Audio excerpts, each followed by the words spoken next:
Саламатсыңдар ма балалар? Алматы сервистік қызмет көрсету колледжінің оқытушысы Шыңғысова Айнұр Қуанышқызы.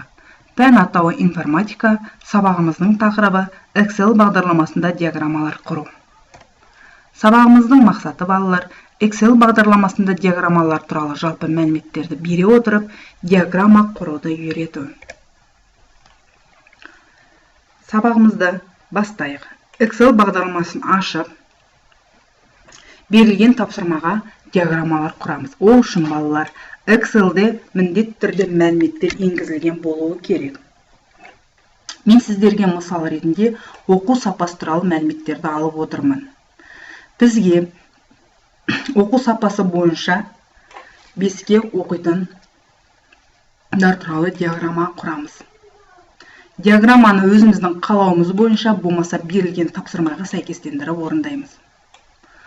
Құрылған диаграмманы макетін таңдап алуымызға болады. Және де диаграмманың тақырыбын жазуға болады.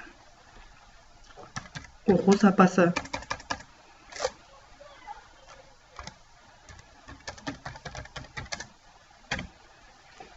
Келесі, оқу сапасы 4 оқитындарды жасау үшін керекті ұяшықты таңдап, пернелер батырмасынан Ctrl пернесін басып, 4 оқитындардың ұяшығын белгілеп аламыз. Сызықтық линейканы таңдаймыз. Өзіңізге керекті макетті таңдап,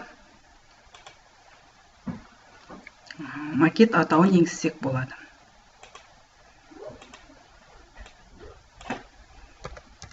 Оқу сапасы 4.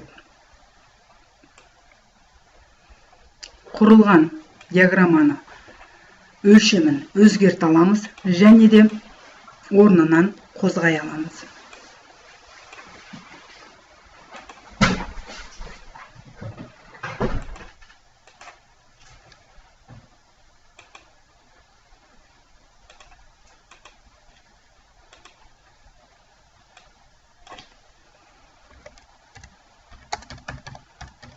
Оқу сапасы 3.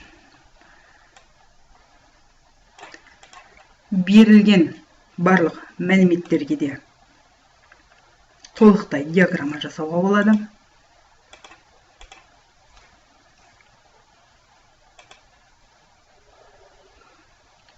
Сол сияқты диаграмма тақырыбын өзгерте аламыз. Оқу сапасы.